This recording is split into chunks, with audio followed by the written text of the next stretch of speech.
Hi there, I'm Des. And I'm Tim, and together Des and I head up the men's ministry Momentum Australia. Momentum has multiple functions, but primarily our aim is to help men to succeed in life, to do life better. We run a weekly radio show that goes all around Australia where we talk about anything and everything that relates to men. And you know, we encourage men to do life in community, to do life with other men where we can be accountable, we can be welcomed, we can be open and honest about what's happening in our world. We'd love you to have a look around our website. That's momentumaustralia.org. There you'll find a bunch of resources to help you on your journey and all of our previous episodes and topics. We thank you for your interest in Momentum Australia, and we hope you enjoyed this video today. Okay, welcome to this week's Momentum. It is so good to have you tuning in, and actually I'm super excited for the show. We'll get to that in just a moment. Des, how are you this week, my friend? Always fantastic. Wow. You know, when you get to my age, every day is a good day. So it's so really good. No, really good, and love doing this with Tim. It's a real pleasure to be able to serve God in this way and serve men in this way. And while I've sort of got the air, don't forget, guys, our website, momentumaustralia.org. All our previous podcasts on there, links to YouTube, links to YouTube videos that will help you on your journey in all the areas that we cover. So don't forget our website, momentumaustralia.org, and also our CARELINE. You know, we were amazed to get this number, 1-800-000-men. Even men can remember that number. And so when you're doing life tough and you're on your own and you need a safe and confidential conversation, guys, remember 1-800-000-men 636. And you know, that's available from 9 a.m. to 11 p.m., 7 days a week. Just go for it, guys. Bring it to your heart's content. Yeah. And look, Des and I have both had seasons where we've not had guys around us. And we can tell you from our own experience that having men in your speed dial that you can go to in the good and the bad times is hugely important for us guys. And we tend to do life in isolation unless we are intentional about pursuing connection and friendship. And if you don't feel like you've got that in your life, that's what the CARELINE's for, 1-800-000-636, to reach out to someone, have a confidential conversation about something that's in your life. It will start the journey of healing for you. You've got to have that conversation, whether it's with somebody face-to-face or on the CARELINE. You know, every day there are multiple opportunities for us to have people speak into our lives, our wives, husbands, kids, boss, work colleagues, friends, etc., etc. There's no shortage of opportunities for us to be able to receive feedback from others. And I use lovingly. So the key is, of course, how do we handle this feedback?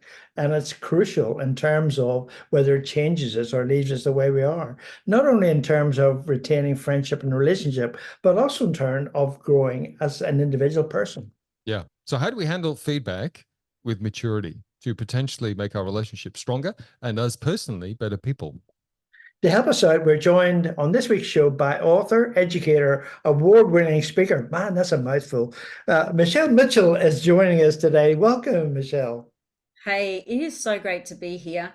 I live with 3 blokes, and just to be around them is a privilege, but now to be in a wider community of men, this is the real honor. So thanks, guys. It's our pleasure.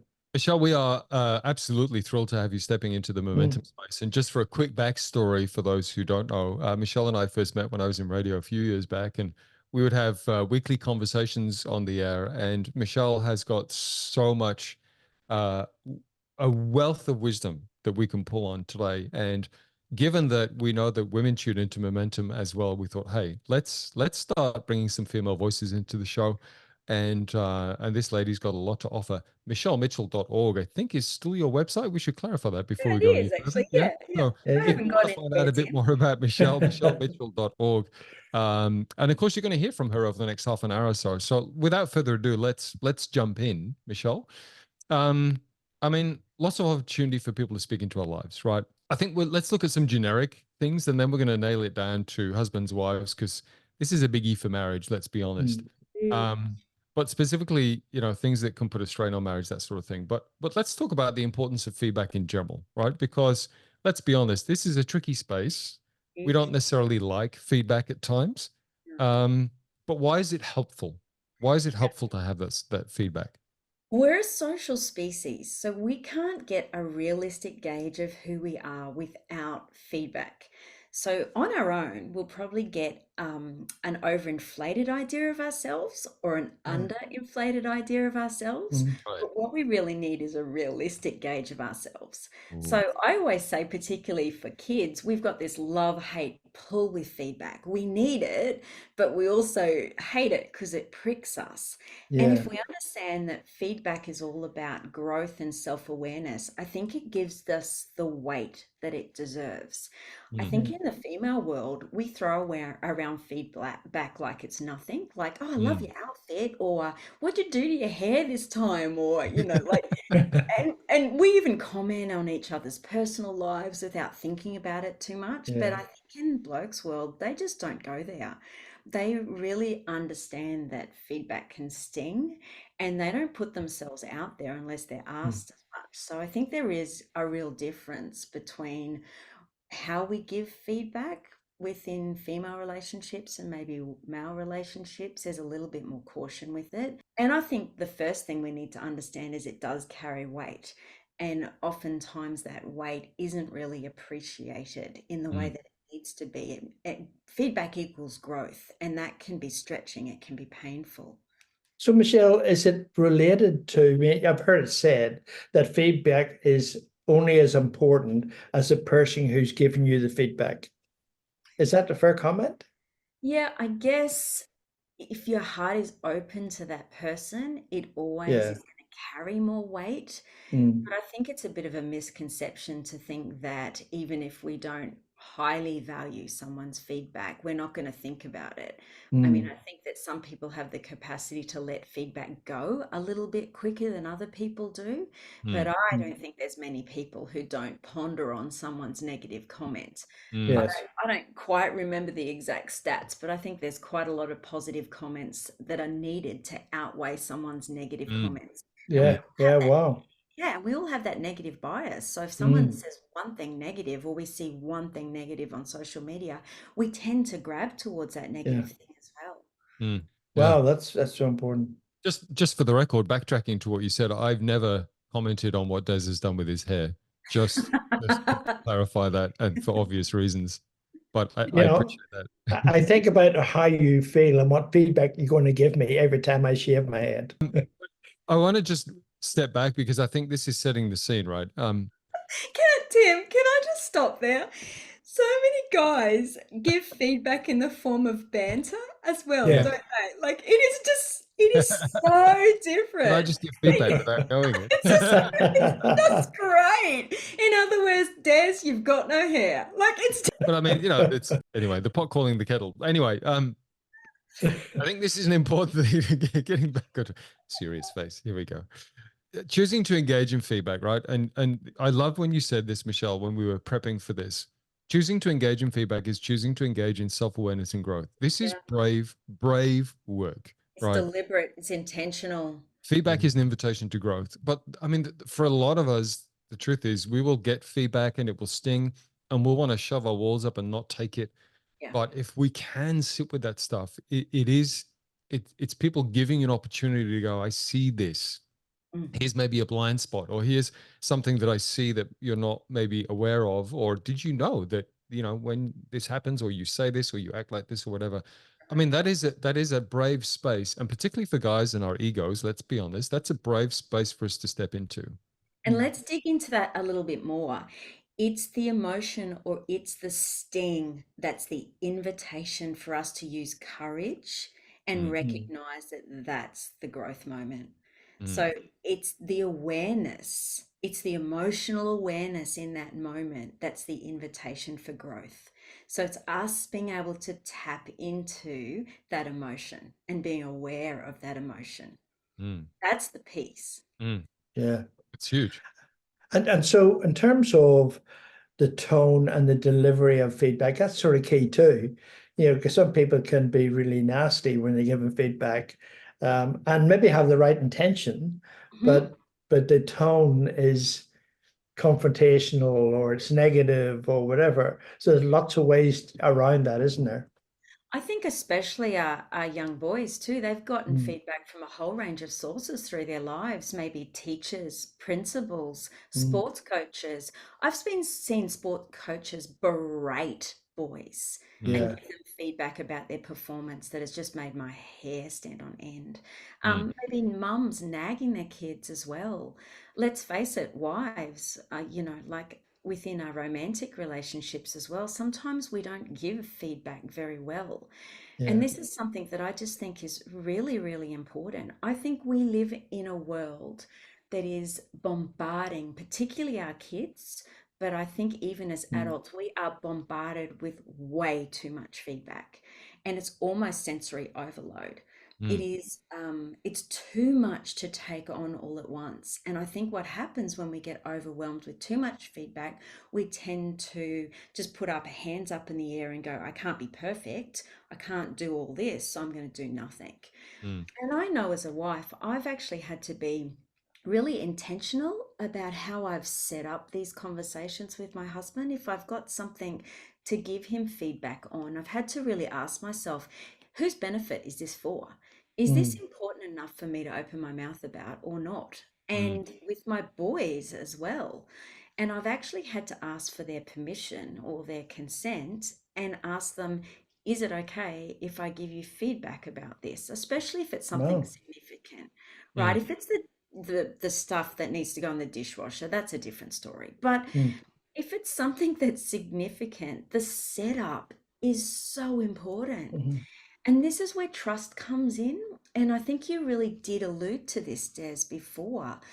We've got to really have each other's back. And I think it's really important in the setup to really say, hey, babe, I've got no other intention right now, but maybe to illuminate something or shed light on something that might be a blind spot for you. Would it be okay if I have a bit of a weighty conversation with you? Can I give you feedback on this? And if you say no, I'm not going to say one word about it. But if you say yes, I want you to know that I'm going to tread lightly because I know this is going to be prickly for you. But also, I want you to know that as a wife, I want to have your back and I want to be here for you. And sometimes my husband has said to me, just give me a minute to think about that. Because he knows once Yeah. he says yes, it's coming. There's something heavy coming. Yeah. Yeah. And then in those moments, then once he said yes, sometimes it's taken him 2 days to say yes. And then once we're Wow. having that conversation, we're having that conversation. And even in that conversation, I guess there's stages. And sometimes he said to me, I need to opt out now. And can we pick this up again soon? And there's such a lot of patience that needs to be had on the other end of somebody else's growth. This is not about me. This is not about me getting my 2 cents worth out. This is not about me unloading or unpacking my frustration. This is actually about his growth right now. This is actually about him. And there's an ideal image that we all struggle to let go of. And when you're giving someone feedback, they're often holding an ideal image of themselves that they're really struggling to let go of. Wow. Yeah. We're Yeah. triggering some pretty painful things in people's lives. Can I just say that if the women who are listening to this show take 50% of what has just been said in the last 2 minutes and apply it, it could save thousands of marriages.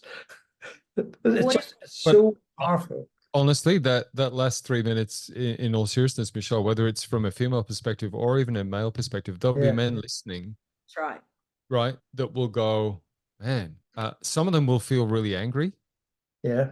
with what you've just said because they're like, that's not my experience. And man, I've been trying to tell my wife this for years.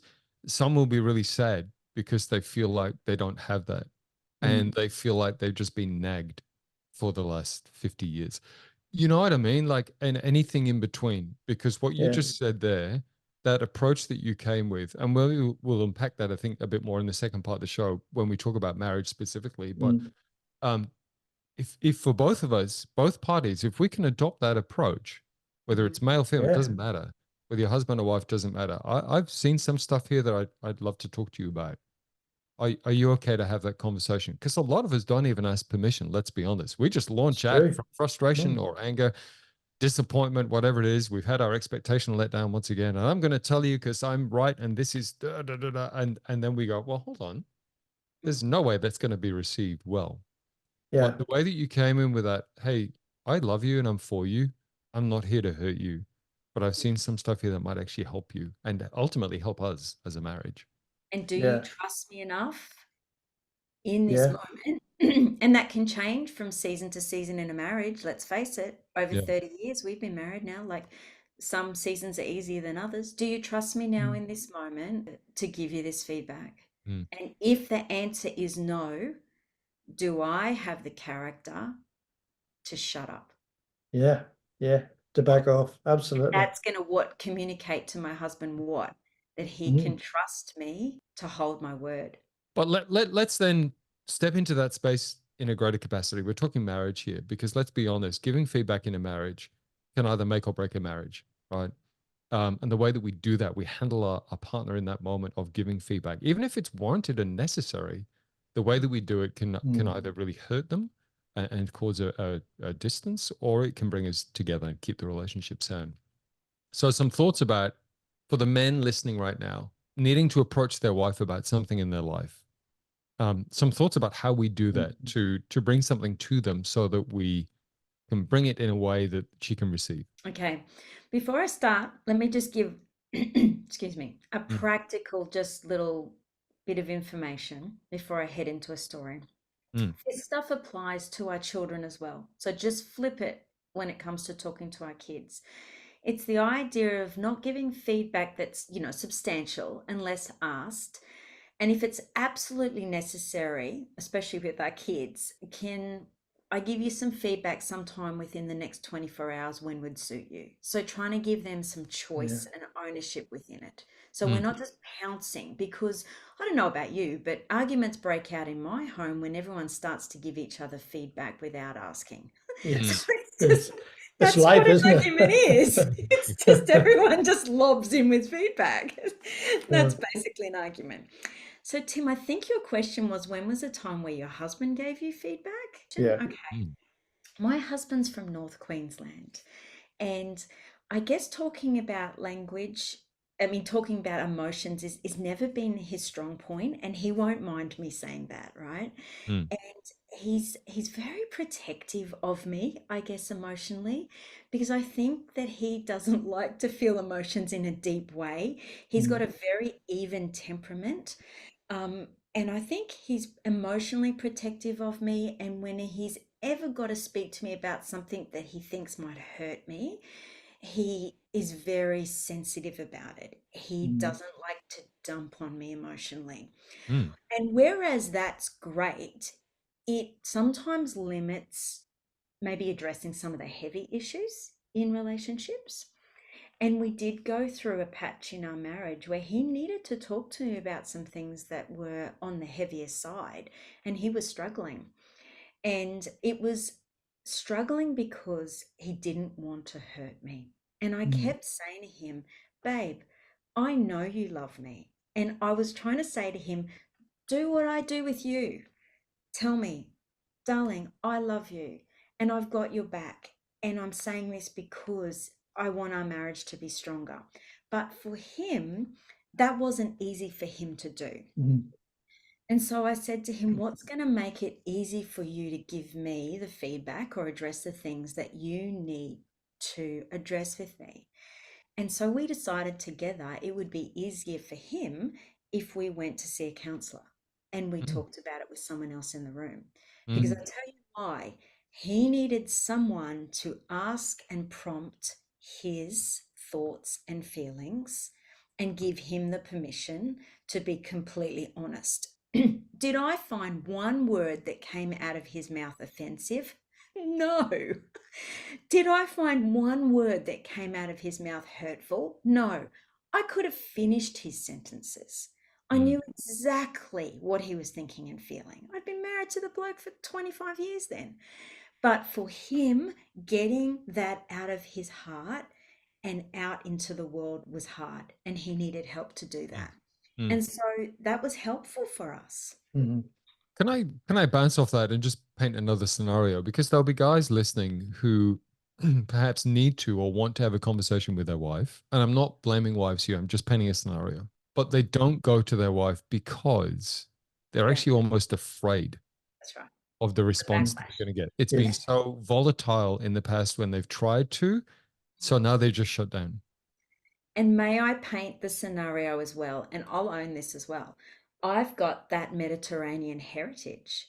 I am fast with my words. Mm. I'm furious with my emotion. You know, like it's there. And so I don't mind conflict. For me, that's a very comfortable way to engage in a relationship. I don't mind a fight. Like I'll say to him, like, I'd prefer a fight than like silence. Bring it Yes. on, you know? Yeah. But for him, it's really uncomfortable. Yeah. And so then when you've got two people who are engaging in a different way when they hit a pain point, Mm. then that's got to be something that you respect. And sometimes a third person is a really sensible way to get through that growth point. Yeah. Well, I mean, it's amazing. I can repeat a number of friends of mine who are exactly in that space. They want to have this conversation with their wife, this issues that they're dealing with and can't deal with and can't raise with their wives. And the idea of bringing some third party in that says, hey, let's sit down, let's have a conversation, just makes so much sense. And Yeah. sometimes women will cry or they will, you know, bring on tears.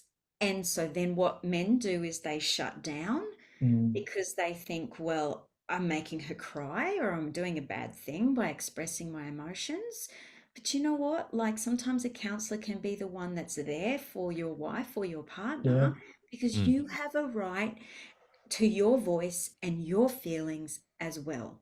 And I've got two boys that I'm raising right now.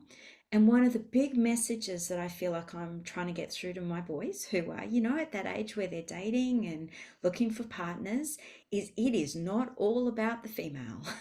Mm. And so, so important that you know what you want, that you are expressing yourself, that you have a voice, that you are owning what you need to own and be responsible for what you need to be responsible for as well.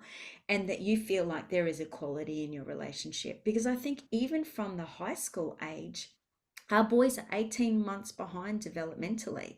And there is an inferiority that I have seen working with teenage boys that comes about grade 7 when girls start to develop their language, they start to develop emotionally, and boys feel like they're floundering and they start to pretend they're keeping up when they really feel like they're lagging behind.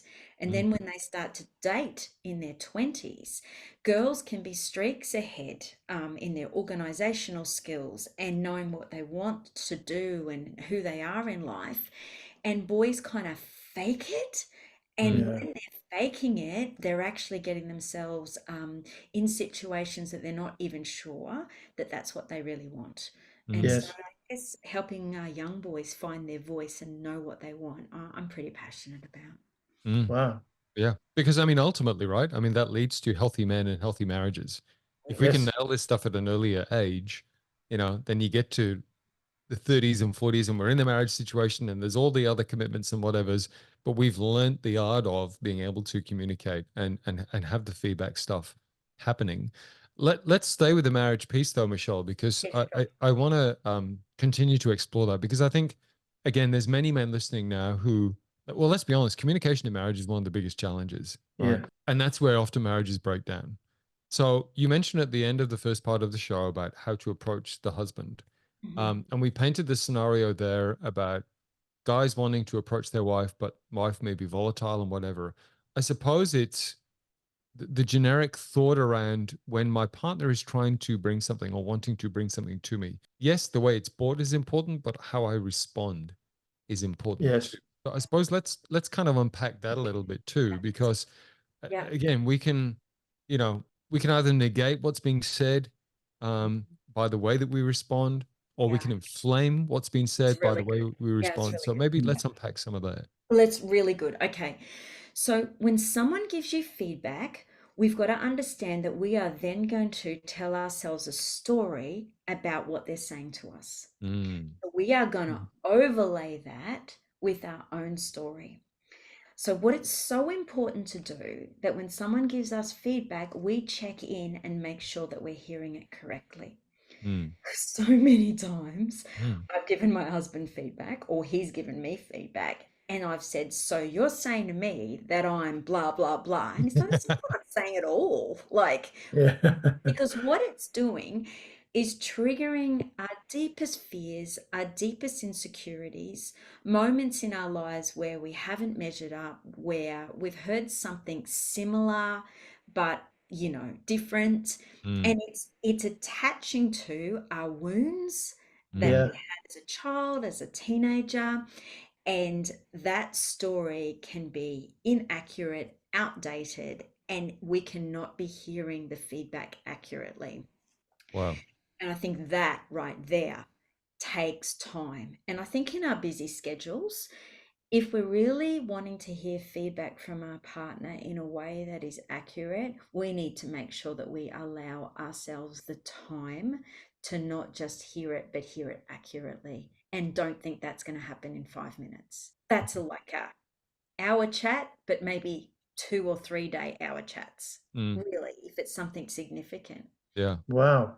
I mean, that right there is that's part of the Yeah. bigger picture, right? I mean, that what you just said is huge because let's be honest, we all have stories or filters that we're viewing life through or feedback through or whatever it may be, and telling ourselves what we think that Yeah. actually Yeah. means. And that's, I think, part of the problem in marriage is that, again, it's not necessarily the person standing in front of you. It's the stuff in the backstory that we haven't cleaned up, dealt with, healed from. Like you Yes. said, it's triggering the open wounds. And it just happens to be that it's now my spouse in front of me that's bringing that to me and triggering that thing, which is why when we started this conversation in the first part of the show, you talked about feedback is an invitation into growth. Often this is not even about what's happening here and now. It's about the stuff in the backstory that I Yeah. actually haven't dealt with or healed from. And this is where you give someone feedback, and then you have to be patient with what happens afterwards. Right. So give someone feedback, and then it's this is the feedback you gave.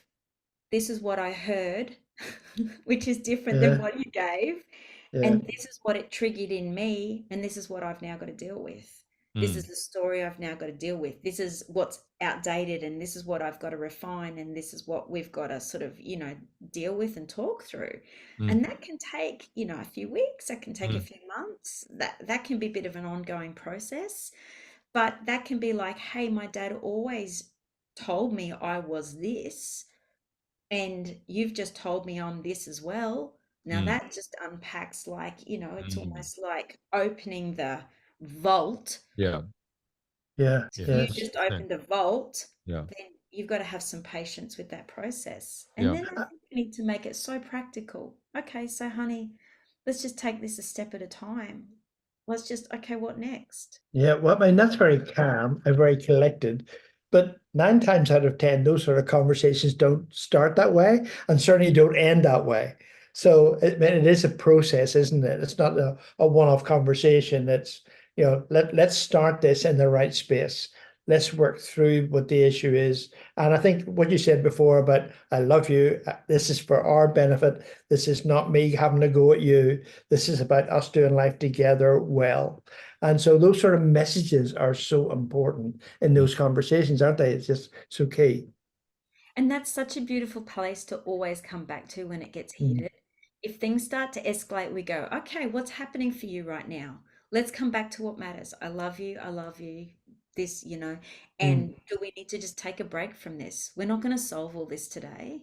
Mm. Mm. Let's just take a minute. What are you thinking, Tim? Well, I'm thinking I've got a final thought, and we are almost out of time. So let's make it a quickie. But I'm just thinking of this whole defensiveness piece. Yeah, You could Mm. see something written on my face huge. because I'm thinking that initially for either party, we could get defensive, right?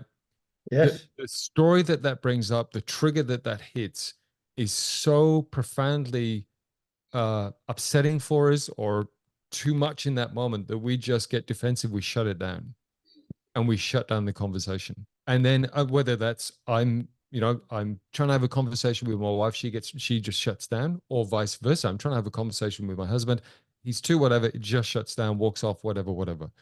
I know all of what you've said is, I suppose, underpinned with patience, Mhm. but how do we deal with because I think that's one of our biggest problems is it's either it just gets volatile or it gets the opposite where it's defensive and it just gets shut down. Okay, this is one of Gottman's 4 horsemen, isn't it?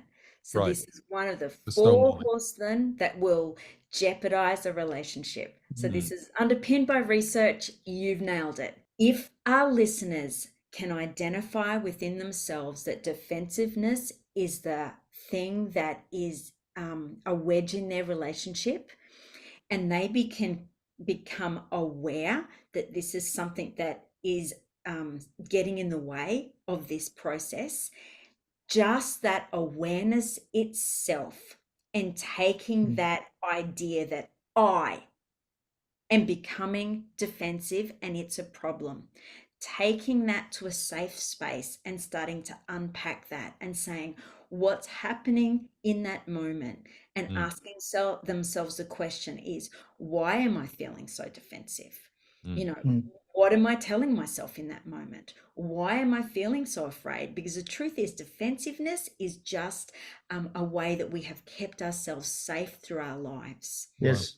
That is exactly what it is. It is a safety mechanism. And if we can be brave enough to actually start to unpack that with someone who we trust, maybe away from our partner for a minute, and we can actually start to become more and more aware of it, then we can actually start to let that thing have less and less power and maybe start to become more vulnerable to be able to allow someone's feedback to come into our lives and trust our partners just a bit more. Wow. Now you understand why we were keen to get Michelle on the show. What an absolutely powerful, powerful conversation we've just had. We've been talking with Michelle Mitchell about handling feedback with maturity. If you want to check out Michelle's website and find out more about her, michellemitchell.org. And of course, we'll have this show up on our website, momentumaustralia.org, and of course, the podcast spaces too. Michelle, an absolutely profound conversation. Encourage the guys to go back and have a listen to this one. There's a lot in that. And thank you for being with us today on Momentum. It's my pleasure. What a joy. Thank you. Thank you for watching this week's show, and we hope you subscribe to Momentum so you can find out what's happening in the shows in the future. Absolutely. And keep an eye on our website too. That's momentumaustralia.org. There you'll find all of our shows and a whole heap of resources to help you on your journey. That is momentumaustralia.org. Until next time, keep moving forward. With Momentum.